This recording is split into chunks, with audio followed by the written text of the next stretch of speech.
स्वागत जनाऊँगी। आज आम ओडिशार मिडेवाल हिस्ट्रीर पूर्व वर्षर आसथिबा क्वेश्चन गुड़ी को करनवा है। पूर्वर जो मैंने मिडेवाल हिस्ट्री देखी ना से मैंने देखने देन आपन को क्वेश्चन करिबारे बहुत सहज है। प्रथम question, which dynasty ruled Kalinga before the rise of eastern Ganga. यानी ईस्टर्न गंग पूर्वर क्यों राजवंश थे? सोमवंशी माने थे। को माने थे? सोमवंशी माने। आम एनसिएंट हिस्ट्री पढ़ी ना जो पढ़ा देखा एनसिएंट हिस्ट्री लास्ट वंश कौटे थे आम सोमवंशी से मारिकी कौ मैंने आसते गंग। गंग वंश पर क्यों वंश आसिले आमर गजपति। गजपति पर क्यों वंश आसिले भोई। भोई पर कर्रानी। कर्रानी पर मुगल। मुगल पर नायब नजीम्स। देन आसिले मराठा। देन आसिले ब्रिटिशर्स। आम एतिकी पढ़ी है गंगरू मराठा पर्यंत एतिक आम मिडेवाल हिस्ट्री जाऊँगी। एटा मॉडर्न हिस्ट्री जाऊँगी। एटा एंशिएंट हिस्ट्री जाऊँगी। देन आम आगू पढ़ा the founder of eastern Ganga dynasty. Eastern Ganga dynasty जो गंग वंश थिला तार फाउंडर किए थे आम पढ़ी दुई जन थे। जड़े थे कर्मनाभ आउ जड़े थे वज्रहस्त। प्रकृत में ये फाउंड करते किंतु भल भाव में फाउंड किए करते वज्रहस्त फिफ्थ। जितेबाला दुईटी जाक ऑप्शन थी से वज्रहस्त फिफ्थ को टिक करवा है। जेहेतु ना आमर आंसर कौन हो कर्मनाभ 1 है। देन आगू को जावा which among the following was the capital of eastern Ganga. यानी ईस्टर्न गंग जो वंश थे राजधानी कोटा थिला आमर कलिंग नगर थिला। कलिंग नगर एकु चेंज करी कौन कराई कटक। किए करी अनंग भीमदेव। अनंग भीमदेव त्रिपुलाई। यांकर जड़े झील थे ना कौन थी चंद्रिका देवी। सी गोटे टेम्पल तैयारी करते टेम्पलटा ना कौन अनंत वासुदेव टेम्पल। कौन अनंत वासुदेव टेम्पल अच्छी कौटी BBSR रे भुवनेश्वर है। देन आगू बढ़ा तेज आंसर कौन हो यार कलिंग नगर है। यहाँ गंग वंश कौन थी कलिंग नगर पछरे चेंज हो कौन है कटक। गजपति डायनेस्टी पूर्वर ही कौन थी कटक है। What were the provinces known as in Odisha during the period of Ganga dynasty. Ganga dynasty समय प्रोविंसेस गुड़ी कौन कहला विषयज कहला है। हम पढ़ते विषयज। विषय को पुणी आहरी फर्दर डिवाइड कराई कौन भोग एंड पांचाली है। क्या समय सब गंग समय। तापर आगू पढ़ा which Ganga ruler shifted his capital from Kalinga Nagar to Abhinava Varanasi Cuttack. एवं कहली कलिंग नगर अभिनव वाराणसी कटक को किए ट्रांसफर करते अनंग भीमदेव त्रिपुलाई। Which ruler Ganga dynasty expanded the kingdom to Godavari region. ताने हम जो भारत अच्छी एठी अच्छी हमर कौन गंगा। देन आसला कौन महानदी। देन आसला कौन गोदावरी। देन कृष्णा। देन कावेरी। एटा कौन हमर गंगा महानदी गोदावरी कृष्णा कावेरी। प्रथमे गंगारू गोदावरी पर्यंत थिला। तापर गंगारू कावेरी पर्यंत है। तापर गंगारू कृष्णा पर्यंत है। तापर गंगारू पुणी कौन है गोदावरी है। प्रथम जो गंगारू गोदावरी थिला सेटा करथिले किए अनंत वर्मन चोड़गंग देव है। तेना अनंत वर्मन चोड़गंग देव कौन करथिले निज टेरिटोरी को गोदावरी पर्यंत एक्सटेंड करथिले है। देन आगू को 7 number question name the ruler of the eastern Ganga dynasty who patronized Jayadev. तने जयदेव को किए पेट्रोनाइज करथिले हम पढ़िथिले राजा राजा डबल आई। तने जयदेव है कौन आमर राजा राजा डबल आई। से भाया सारला दास। सारला दास को किए पेट्रोनाइज करथिले किए पेट्रोनाइज करथिले कपिलेन्द्र देव। कपिलेन्द्र देव है। केउं समय सारला दास थिले 15th सेंचुरी। से 15th सेंचुरी कौन कहती सारला युग है। तुमको कौन सारला युग कहला कारण यही समय सारला दास बहुत बड़ बड़ ओडिया भाषा विभिन्न प्रकार रचना करके जाइथिले है। तापर आगू पढ़िया आउ जड़े थे श्री चैतन्य। श्री चैतन्य क्यों राजा समय आसते प्रताप रुद्रदेव। ପ୍ରତାପ ରୁଦ୍ର ଦେବ। ଯେଉଁ ପ୍ରତାପ ରୁଦ୍ର ଦେବ ଆଉ କପିଳେନ୍ଦ୍ର ଦେବ ଏମାନେ କେଉଁ ବଂଶରୁ ଆସୁଛନ୍ତି? ଆମର ଗଜପତି ଡାଇନେଷ୍ଟି। କ'ଣ? ଗଜପତି ଡାଇନେଷ୍ଟି। କିନ୍ତୁ ଜୟଦେବ କେଉଁ ବଂଶ ସମୟରେ ଥିଲେ? ଗଙ୍ଗ ଡାଇନେଷ୍ଟି ସମୟରେ ରାଜା ଡବଲାଇଙ୍କ ସମୟରେ ଥିଲେ। ହେଲା, ଆଗକୁ ଯିବା। Famous Konark sun temple was build by କାହା ରେଇନ୍ରେ ହେଇଥିଲା Konark sun temple? Narasimha Deva 1। The architectural style adopted by Ganga dynasty. Ganga dynasty କେଉଁ ଆର୍କିଟେକ୍ଚରାଲ ଷ୍ଟାଇଲରେ ଗଢ଼ୁଥିଲେ ମନ୍ଦିର ଗୁଡ଼ିକୁ? ନଗର ଷ୍ଟାଇଲରେ। ହେଲା, the tax which was levied on the land during the Ganga dynasty. ଆମେ ପଢ଼ିଥିଲେ ଗଙ୍ଗରେ ତିନିଟା ଥିଲା କ'ଣ ଟ୍ୟାକ୍ସ? ଗୋଟେ ଆମର କ'ଣ ଫୋଡ଼ା, ଆଉ ଗୋଟେ ପରିଦର୍ଶନ, ଆଉ ଗୋଟେ ହେଉଛି ଆମର କ'ଣ ଭେଲାର। ଏ ଯେଉଁ ଭୋଡ଼ାଟା ଆମର କ'ଣ ପଡ଼ିଥିଲେ? ଇରିଗେସନ୍ ଟ୍ୟାକ୍ସ, ଜଳସେଚନ ପାଇଁ ନେଉଥିଲେ। ଏ ଯେଉଁ ପରିଦର୍ଶନଟା ଆମେ କ'ଣ ପାଇଁ ପଡ଼ିଥିଲେ? କଷ୍ଟମ୍ ଡ୍ୟୁଟି, ଯଦି ସବୁ ବାଣିଜ୍ୟ ବେପାର ପାଇଁ ଲାଗୁଥିଲା। ଭେଲାରଟା କ'ଣ ଥିଲା? Land tax. ହେଲା, ତାହେଲେ ଆମକୁ ପଚାରିଛି ଲ୍ୟାଣ୍ଡ ଉପରେ କେଉଁ ଟ୍ୟାକ୍ସ ଲାଗୁଥିଲା? ଭେଲାର। ହେଲା, ତାପରେ ଆଗକୁ ଯିବା। Which of the following is not a tax during the Ganga dynasty.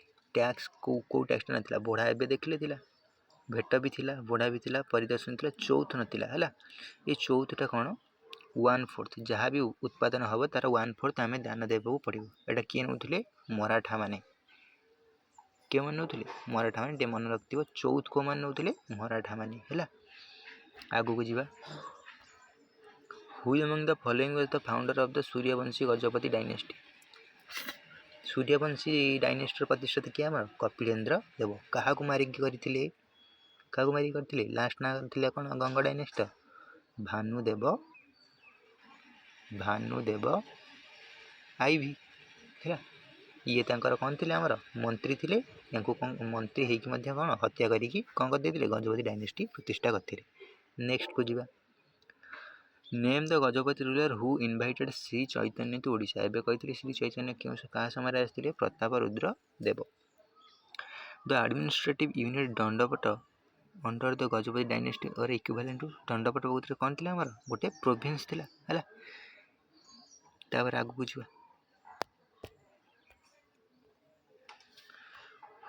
Which language saw significant literary growth under the Gajapati ruler. Gajapati ରୁଲରଙ୍କ ସମୟରେ କେଉଁ ଲାଙ୍ଗୁଏଜଟା ଅଧିକ ଲିଟରାରୀ ଗ୍ରୋଥ ହେଇଥିଲା? ଓଡ଼ିଆ। କେଉଁଟା? Odia. Who was the last ruler of the Gajapati dynasty.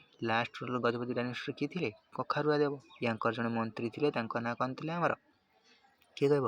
Comment ସେକ୍ସନରେ ଜଣେଇବେ। କଖାରୁଆ ଦେବ ତାଙ୍କର ମନ୍ତ୍ରୀଙ୍କ ନାମ କ'ଣ ଥିଲା? ହେଲା, ମିନିଷ୍ଟର ନେମ୍ କ'ଣ ଥିଲା? ଆଉ ସେ କେଉଁ ବଂଶ ସ୍ଥାପନ କରିଥିଲେ? ହେଲା, ଆଗକୁ ଯିବା। Quli Qutb Shah invaded Odisha during the reign of which ruler. କେଉଁ ରାଜାଙ୍କ ସମୟରେ କୁଇଲ କୁତୁବ ଶାହା ଆକ୍ରମଣ କରିଥିଲେ? ପ୍ରତାପ ରୁଦ୍ର ଦେବ। କେଉଁ ରାଜାଙ୍କ ସମୟରେ? ପ୍ରତାପ ରୁଦ୍ର ଦେବ। କେତେ ମସିହାରେ ଆକ୍ରମଣ କରିଥିଲେ? 1522 ମସିହାରେ। ଆମେ ୟା ପୂର୍ବରୁ ତ ଜଣେ ଆଟାକ୍ କରିଥିଲେ, ତାଙ୍କ ନାଁ କ'ଣ ଥିଲା? କୃଷ୍ଣଦେବ ରାୟ। ଇଏ କେତେ ମସିହାରେ ଆଟାକ୍ କରିଥିଲେ? 1512 ମସିହାରେ। କେଉଁ ଫୋର୍ଟକୁ ଆକ୍ରମଣ କରିଦେଇଥିଲେ? ଉଦୟଗିରି ଫୋର୍ଟକୁ ଆକ୍ରମଣ କରିଥିଲେ। ତାପରେ କେଉଁ କନ୍ତି ନଦୀଟି ବାଉଣ୍ଡ୍ରି ହିସାବରେ ଘୋଷଣା ହେଲା ବିଜୟନଗର ଏମ୍ପାୟାର ଓଡ଼ିଶା ମଧ୍ୟରେ? କ୍ରିଷ୍ଣା ରିଭର। କେଉଁଟା? କ୍ରିଷ୍ଣା ରିଭର। ମନେ ରଖ, କୃଷ୍ଣଦେବ ରାୟ ଯେତେବେଳେ ଆସିଥିଲେ ସେତେବେଳେ କ୍ରିଷ୍ଣା ରିଭର କ'ଣ ହେଇଥିଲା? ବିଜୟନଗର ଏମ୍ପାୟାର ଆଉ ଓଡ଼ିଶାର ବାଉଣ୍ଡ୍ରି ହେଇଥିଲା। ହେଲା, ଏଇଠି ଥିଲା ଭାରତ, ଏଇଠି ଥିଲା ଆମର କ'ଣ ବିଜୟନଗର ଏମ୍ପାୟାର, ଏଇଠି ଥିଲା ଆମର କ'ଣ ଓଡ଼ିଶା, ଏଇଠି ଥିଲା ଆମର କୃଷ୍ଣା ନଦୀ। ହେଲା, କୃଷ୍ଣା ନଦୀ ବାଉଣ୍ଡ୍ରି କାହାର ଥିଲା? ବିଜୟନଗର ଏମ୍ପାୟାର ଆଉ କଳିଙ୍ଗ ମଧ୍ୟରେ ବାଉଣ୍ଡ୍ରି ଥିଲା। କେଉଁ ରାଜାଙ୍କ ସମୟରେ? ଏ ଯେଉଁ କୃଷ୍ଣଦେବ ରାୟ ଆଉ ପ୍ରତାପ ରୁଦ୍ର ଦେବଙ୍କ ସମୟରେ। ହେଲା, ଆଗକୁ ଯିବା। The terms guntha, maan and bati used in Gajapati dynasty denoted. ଏଇଟା କ'ଣ ଡିନୋଟ୍ କରୁଛି? ଏଇଟା ସବୁ କ'ଣ? Different measurements units of land. ଏଇଟା ଗୋଟେ କ'ଣ ଲ୍ୟାଣ୍ଡକୁ ମାପିବା ପାଇଁ ସବୁ ୟୁନିଟ୍ ଗୁଡ଼ା ଗୁଣ୍ଠ, ମାଣ, ବଟି ଆଜି ପର୍ଯ୍ୟନ୍ତ ୟୁଜ୍ ହେଉଛି। ମନେ ରଖିଥିବ, ଏଇ ଯେଉଁ ଗୁଣ୍ଠ, ମାଣ, ବଟି କେଉଁ ରାଜବଂଶ ସମୟରେ ପ୍ରଚଳିତ ହୋଇଥିଲା? ଗଜପତି ଡାଇନେଷ୍ଟି ସମୟରେ ପ୍ରଚଳିତ ହୋଇଥିଲା। ତାପରେ ଆଗକୁ ଯିବା। Sarala Yuga in medieval history is the most important contribution of which dynasty. କେଉଁ ଡାଇନେଷ୍ଟି ସମୟରେ କହନ୍ତି ସାରଳା ଆସିଥିଲେ? ଆମର ଗଜପତି ଡାଇନେଷ୍ଟି। କେଉଁ ରାଜାଙ୍କ ସମୟରେ? ଏବେ କହିଥିଲି ମୁଁ କ'ଣ କପିଳେନ୍ଦ୍ର ଦେବ ତ ପଛରେ କେଉଁ ସେଞ୍ଚୁରୀରେ 15th ସେଞ୍ଚୁରୀ ସେଥିପାଇଁ 15th ସେଞ୍ଚୁରୀ ଆମେ କ'ଣ କହନ୍ତି ଶାରଳା ଯୁଗ। ତାପରେ ଆଗକୁ ଯିବା name the founder of the Bhoi dynasty name the founder of the Bhoi dynasty ତାହେଲେ ଭୋଇ ଡାଇନେଷ୍ଟିର ଫାଉଣ୍ଡର କିଏ ଆମର କ'ଣ ଗୋବିନ୍ଦ ବିଦ୍ୟାଧର ହେଲା। ଆଗକୁ ଯିବା Govinda Vidyadhar recognise the river Godavari as the boundary between Golconda and Odisha ହେଲା। ତାହେଲେ ଗୋବିନ୍ଦ ବିଦ୍ୟାଧର ରେକଗ୍ନାଇଜ୍ ଦ ଗୋଦାବରୀ ହେଲା। ଗୋବିନ୍ଦ ବିଦ୍ୟାଧର ଯେତେବେଳେ ଥିଲେ ସେତେବେଳେ ଗୋଦାବରୀ କ'ଣ ହେଇଥିଲା ଆମର ଗୋଲକୁଣ୍ଡା ଏଇପଟରେ ଥିଲା, ଏପଟରେ ଆମର କ'ଣ ଥିଲା କଳିଙ୍ଗ ଥିଲା, ଏଇ ମଝିରେ ଯାଉଥିଲା ଆମର କ'ଣ ଗୋଦାବରୀ ରିଭର। ସେ ଗୋଦାବରୀ ରିଭର ଆମର କ'ଣ ହେଇଥିଲା ବାଉଣ୍ଡରୀ ହେଇଥିଲା। ସେଇଟା ପଚାରିଛି ସେ ଯେଉଁ ବାଉଣ୍ଡରୀ ହେଇଥିଲା ସେଟା ଗୋଲକୋଣ୍ଡା ଓଡ଼ିଶା ମଧ୍ୟରେ ହେଇଥିଲା ଯେ କାହା ମଧ୍ୟରେ ଟ୍ରିଟି ସାଇନ୍ ହେଇଥିଲା ଜଣେ ଥିଲେ ଆମର କ'ଣ ଗୋବିନ୍ଦ ବିଦ୍ୟାଧର ଆଉ ଜଣେ ଥିଲେ ସୁଲତାନ ଅଫ୍ ଗୋଲକୋଣ୍ଡା ହେଲା। Who was the first Muslim ruler of Odisha ତମେ ଜାଣିଥିଲ ଯେତେବେଳେ ଆମର ଭୋଇ ଡାଇନେଷ୍ଟି ଚାଲିଥିଲା ଗୋବିନ୍ଦ ବିଦ୍ୟାଧର ଥିଲେ ହେଲା। ତାପରେ ଆମର ତାଙ୍କର କ'ଣ ମୁକୁନ୍ଦ ଦେବ କିଛି ସମୟ ପରେ କ'ଣ ହେଲେ ମୁକୁନ୍ଦ ଦେବ କ'ଣ ହେଲେ ରାଜା ହେଲେ। ସେହି ସମୟରେ 1568 ମସିହାରେ କେତେ ମସିହାରେ 1568 ମସିହାରେ କିଏ ଆକ୍ରମଣ କରିଥିଲେ ଆଫଗାନ ରୁଲର ସୁଲେମାନ ଖାନ କର୍ରାନୀ। ସେଇ ଆଉ ତାଙ୍କ ସହିତ କିଏ ଆସିଥିଲା ଆମର କଳାପାହାଡ଼ଙ୍କର ନାମ କ'ଣ ଥିଲା ରାଜୀବ ଲୋଚନ ରୟ ହେଲା। ତ ମୁଁ କହିଥିଲି ଇଏ ଜଣେ ହିନ୍ଦୁ ଜେନେରାଲ ଥିଲେ କାହାର କଳାପାହାଡ଼ ଜଣେ ହିନ୍ଦୁ ଜେନେରାଲ ଥିଲେ କାହାର ଆମର ସୁଲେମାନ ଖାନ କର୍ରାନୀଙ୍କର ହେଲା। ତେଣୁ ସିଏ କେତେ ମସିହାରେ ଆସିଥିଲେ ଆମର 1568 ମସିହାରେ ଆସିଥିଲେ ହେଲା। ତେଣୁ ମନେ ରଖିଥିବ ଆମର ଓଡ଼ିଶାର ଫାଷ୍ଟ ମୁସଲିମ ରୁଲରଙ୍କ ନାମ କ'ଣ ଥିଲା ସୁଲେମାନ ଖାନ କର୍ରାନୀ ହେଲା। Sulaiman Karrani appointed which of the following two governors of Odisha and Puri. ଓଡ଼ିଶାର ଗଭର୍ଣ୍ଣର କାହା କରିଥିଲେ ଲୋଦି ଖାନକୁ ଆଉ ପୁରୀର ଗଭର୍ଣ୍ଣର କାହା କରିଥିଲେ ଆମର କୁତଲୁ ଖାନକୁ ହେଲା। ମନେ ରଖିଥିବ ହେଲା। ତାହେଲେ ଲୋଦି ଖାନ ଆଉ କୁତଲୁ ଖାନ। ତାପରେ ଆଗକୁ ଦେଖିବା which Afghan ruler brought Odisha under the Muslim rule 1568। ତାହେଲେ କିଏ ଆଣିଥିଲେ ଆମର ମୁସଲିମ ରୁଲ ସୁଲେମାନ ଖାନ କର୍ରାନୀ। ତାର ଆଗକୁ what major event led to Mughal control over Odisha. ତାହେଲେ କ'ଣ ଏମିତି ପରିସ୍ଥିତି ସୃଷ୍ଟି ହେଲା କେଉଁ ଯୁଦ୍ଧ ଯୋଗୁଁ ମୁଗଲ ଭାରତକୁ ଓଡ଼ିଶାକୁ ଅକ୍ତିଆର କରିନେଲେ। ସେତେବେଳେ ଆମର କିଏ ଶାସନ କରିଥିଲା ସେଇ ସମୟରେ କରାନୀ ଡାଇନେଷ୍ଟି ହେଲା। କରାନୀ ଡାଇନେଷ୍ଟିର ଜଣେ ରୁଲର ଥିଲେ ତାଙ୍କ ନାଁ କ'ଣ ଦୌଦ ଖାନ କର୍ରାନୀ। ସେ ସୁଲେମାନ କର୍ରାନୀର କ'ଣ ପୁଅ। ସେ ଦୌଦ ଖାନ କର୍ରାନୀକୁ 1576 ମସିହାରେ battle of Rajmahal battle of ରାଜମହଲରେ 1576 ମସିହା ବ୍ୟାଟେଲ ଅଫ୍ ରାଜମହଲରେ ତାଙ୍କୁ ହରାଇ ଦେଇକି ଓଡ଼ିଶାଟାକୁ କେଉଁଠି ମିଶାଇ ଦେଇଥିଲେ ନେଇକି ବଙ୍ଗ ସୁବାରେ ମିଶାଇ ଦେଇଥିଲେ ହେଲା। ୟା ପୂର୍ବରୁ ବି ଗୋଟେ ଯୁଦ୍ଧ ହେଇଥିଲା ଦୌଦ ଖାନ କର୍ରାନୀଙ୍କ ସହିତ। ସେ ଯୁଦ୍ଧଟା ନାଁ କ'ଣ କେତେ ମସିହାରେ ହେଇଥିଲା 1575 ମସିହାରେ ହୋଇଥିଲା। କେତେ ମସିହାରେ 1575 ମସିହାରେ। ଏଇ ଯୁଦ୍ଧଟି ନାଁ କ'ଣ ଥିଲା ବ୍ୟାଟେଲ ଅଫ୍ ତୁକରୋଇ ବ୍ୟାଟେଲ ଅଫ୍ ତୁକରୋଇ ହେଲା। ଏହାଦ୍ୱାରା ଆମର କେଉଁ ଟ୍ରିଟି ହେଇଥିଲା ଟ୍ରିଟି ଅଫ୍ କଟକ। ବୁଝିପାରିଲେ ନା ବୁଝିପାରିଲାନି। ତାହେଲେ ଟ୍ରିଟି ଅଫ୍ କଟକ କେଉଁ ଯୁଦ୍ଧ ସବୁ ହୋଇଥିଲା ତୁକରୋଇ ବ୍ୟାଟେଲ ତୁକରୋଇ କେତେ ମସିହାରେ ହେଇଥିଲା 1575 ମସିହାରେ। କାହା ମଧ୍ୟରେ ହେଇଥିଲା ଦୌଦ ଖାନ କର୍ରାନୀ ଆଉ ମୁଗଲଙ୍କ ମଧ୍ୟରେ ହେଲା। ଆଗକୁ ଯିବା Mughal emperor Akbar restored Odisha from which of the following ruler during the years of 1509 to 92। କାହା ପାଖରୁ ଛଡ଼େଇକି ନେଇଯାଇଥିଲେ ସୁଲେମାନ ଖାନ କର୍ରାନୀଙ୍କ ପାଖରୁ ଛଡ଼େଇକି ନେଇଯାଇଥିଲେ। Which Mughal emperor annexed Odisha into Bengal subah. ତାହେଲେ କେଉଁ ମୁଗଲ ଏମ୍ପରର ଓଡ଼ିଶାକୁ ବେଙ୍ଗଲ ସୁବାରେ ମିଶାଇ ଦେଇଥିଲେ କିଏ ମୁଗଲର ପ୍ରଥମ ରାଜା ଆମ ଓଡ଼ିଶାରେ କିଏ ଥିଲେ ଆକବର ହେଲା। ଅଲଗା କରିଥିଲେ କିଏ ଓଡ଼ିଶା ସୁବାକୁ ଅଲଗା କରିଥିଲେ କିଏ ଜାହାଙ୍ଗୀର ମିଶାଇଥିଲେ କିଏ ଆକବର ହେଲା। Which Mughal emperor divided Odisha into 5 sarkar. 5ଟା ସରକାର କିଏ ବିଭକ୍ତ କରିଥିଲେ Akbar. Under which Mughal emperor was the Odisha made a separate subah. ଏବେ କହିଲି ସେପାରେଟ୍ ସୁବା କିଏ କରିଥିଲେ ଆମର ଜାହାଙ୍ଗୀର ହେଲା। What was the administrative capital of Odisha under the Shahjahan rule. Shahjahan ରୁଲରେ ଆଡମିନିଷ୍ଟ୍ରେଟିଭ କ୍ୟାପିଟାଲ ଓଡ଼ିଶାର କ'ଣ ଥିଲା ଆମର କଟକ। ଯଦି ତୁମେ ପଢ଼ିଥିବ ଏଗୁଡ଼ିକ ବହୁତ ସହଜ କ୍ୱେଶ୍ଚିନ୍ ତୁମକୁ ଲାଗୁଥିବ ହେଲା। ଦ ପିଲଗ୍ରିମେଜ୍ ଟ୍ୟାକ୍ସ କହିଥିଲି ପିଲଗ୍ରିମେଜ୍ ଟ୍ୟାକ୍ସ କିଏ ଆରମ୍ଭ କରିଥିଲା ମରାଠା ମାନେ। କିଛି ପଢ଼ିବା ଦରକାର ନାହିଁ କ୍ୱେଶ୍ଚିନ୍ ଫର୍ଦର।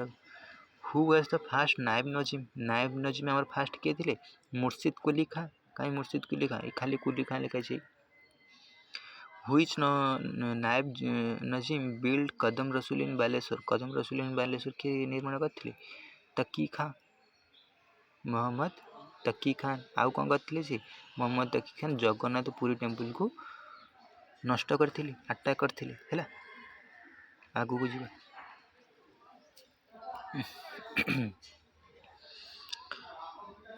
हुईच नायब नजीम कदम रसूल तेना आमर कौन हम? मोहम्मद तकी खां।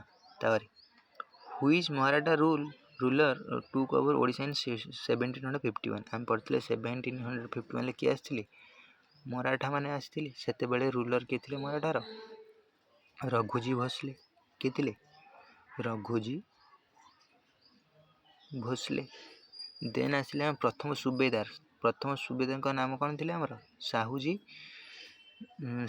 साहू भट्ट साथे है। साहू भट्ट साथे। आमर लास्ट सुबेदार का नाम कौन थे? आमर सदाशिव राव। सदाशिव राव। बुझीपाइल ना? बुझीपाइलानी? प्रथम जो ओडिशा मराठा अंडर आसला से मराठा रूलर किए थे? रघुजी भोसले। आम ओडिशा को से आपन करते सुबेदार। प्रथम सुबेदार का नाम कौन थे? आमर साहू भट्ट साथे, सेऊ भट्ट साथे और समथिंग लाइक दैट। वो कहते आमर लास्ट सुबेदार किए थे? आमर सदाशिव राव। देन आगू जीवा। Who was the last Maratha subedar? आसीगला लास्ट मराठा सुबेदार आम किए थे? Sadashiv Rao. Odisha type Nagara style temple found in Bhubaneswar? तेना भुवनेश्वर ओडिशा टाइप रही नगर स्टाइल। देखिए कौड़ा कौड़ा तुम कह जगन्नाथ तो हेनी कारण भुवनेश्वर ना गला। लिंगराज हम। सन टेम्पल भी ना भुवनेश्वर गला। मुक्तेश्वर हम। परशुरामेश्वर हम। तेना 2 4 5 2 4 5 कहीं सरला आंसर गला। तापर आगू identify the correct statement about the Maratha rule in Odisha? तेना मराठा रूल कोड़ा कोड़ा ठीक अच्छे। पिलग्रिमेज टैक्स ठीक अच्छे। जगन्नाथ टेम्पल डेस्ट्रॉयड भूल कारण से सजाड़ी थे। डेस्ट्रॉयड करते कि मुसलमान मैंने जमीन आम तकी खां कलापहाड़ हिंदू है कौन गला जगन्नाथ टेम्पल को आक्रमण करता। एटा ताने भूल है। Odisha was divided into Mughal बंदिया गड़जत? एटा पढ़ते मराठा समय 2टी पार्ट व्यवहार करती विभक्त होता ओडिशा को। गोटे हूँ कोस्टाल पार्ट। कोस्टाल पार्ट को आम कौन कहते? मुगल बंदी। आउ गड़जात पार्ट माने गड़जात पार्ट कौटा आम हिली एरिया को आम कौन कहते? गड़जात पार्ट। एटा ठीक अच्छे। ताने 1 और 3 answer. Consider the following pairs? Dandapata. Dandapata तुम जानच ए पढ़ते गजपति डायनेस्टी थी दंडपत। एटा कौन दे मुगल? तेना भूल। पांचाली। पांचाली पढ़ते आम कौन? गंगवंश। एटा थी गजपति रे। एटा थी आमर कौन? गंगवंश। गंगवंश पांचाली केमी थी? पढ़ी थी तुम कौन? गजपति गंगवंश प्रोविंसेस गुड़ कौन कहला? विषय। विषय को फर्दर डिवाइड कराई कौन आमर? ये लिखिदे मु साइज रे। ताने पढ़ते गंग डायनेस्टी प्रोविंसेस गुड़ी कौन कहते? विषयज। विषयज को फर्दर डिवाइड कराई कौटे? भोग आउ कौन? पांचाली। तेना पांचाली कौटी बिलोंग कर? गंग डायनेस्टी। पांचाली गंग डायनेस्टी अच्छी ना नहीं? ठीक अच्छे। भोग गंग डायनेस्टी अच्छी ना नहीं? ठीक अच्छे। भोग भी पढ़ते भोग। भोग आउ panchali. Nayak revenue officer in south India? एटा भी ठीक अच्छे। नायक मैंने क्या कहते? जोड़ा रेवेन्यू ऑफिसर साउथ इंडिया थे। साउथ इंडिया जो मैंने रेवेन्यू ऑफिसर आम कौन कहते? नायक। सरकार तुम जान 5टा सरकार कि विभक्त था? अकबर। अकबर कौटी बिलोंग करती? मुगल। एटी कौन देती? गजपति। तेना एटा हम ना। तेना ए आउ ई गला हम कौटा? B C D. तेना 3टा ठीक है। तेना ओनली 3। आगू को जीवा। Consider the following statement about the Ganga dynasty? Ganga dynasty समय कौटा ठीक अच्छे। Ananta Varman Chodaganga Deva expanded his kingdom from Ganga to Godavari? पूर्व ये क्वेश्चन कले एटा ठीक अच्छे। The sun temple at Konark was build during this reign? तेन यही समय कौन होता? गंगा डायनेस्टी समय आम कौन होता? कोणार्क टेम्पल तैयारी भी ठीक अच्छे। The dynasty promoted Shaivism exclusively? गोटे एक्सक्लूसिव मैंने केवल केवल शैविज्म प्रमोट करता जोटा भूल। आम जानते से कौन कौन थे? वैष्णविज्म थे। और हिंदू सबू विभिन्न प्रकार धर्म से प्रमोट करते है। 3 नंबरटा हम ना। तेना 1 आउ 2 गला। Which of the following were Mughal administrative reform in Odisha? ତାହେଲେ ମୁଗଲଙ୍କ ଦ୍ୱାରା କୋଉଟା ଆଡ଼ମିନିଷ୍ଟ୍ରେସନ୍ ଓଡ଼ିଶାରେ କୋଉଟା ରିଫର୍ମ ହେଇଥିଲା ହେଲା ଓଡ଼ିଶାରେ ହେଲା କେବଳ ଓଡ଼ିଶା କଥା କୁହାଉଛି ଇଣ୍ଟ୍ରୋଡ୍ୟୁସ୍ ଇକ୍ତା ସିଷ୍ଟମ୍ ଓଡ଼ିଶାରେ ତ କିଛି ଇକ୍ତା ସିଷ୍ଟମ୍ ଆସିନଥିଲା ଗଲା ଡିଭିଜନ୍ ଇଣ୍ଟୁ 5 ସରକାର ଏଇଟା ଠିକ୍ ଅଛି ଆକବର କରିଥିଲେ କନଭର୍ସେସନ୍ ଅଫ୍ ଓଡ଼ିଶା ଇଣ୍ଟୁ ସେପାରେଟ୍ ସୁବା ଏଇଟା ବି ଆମର କିଏ କରିଥିଲେ ଜାହାଙ୍ଗୀର କରିଥିଲେ ତାହେଲେ 2 ଆଉ 3 ଏଇ ଦୁଇଟି କ'ଣ ହେବ ଠିକ୍ ହେବ ହେଲା ଆଗକୁ ଯିବା ଲାଷ୍ଟ କ୍ୱେଶ୍ଚନ୍ ଏଇଟା ଆପଣଙ୍କ ଲାଗି ହୋମୱାର୍କ ରହିଲା କमेंट सेक्शन में मत जनइबे यार आंसर कौन हम या नेक्स्ट लेक्चर यार मु आंसर देवी है आज एति थाऊ।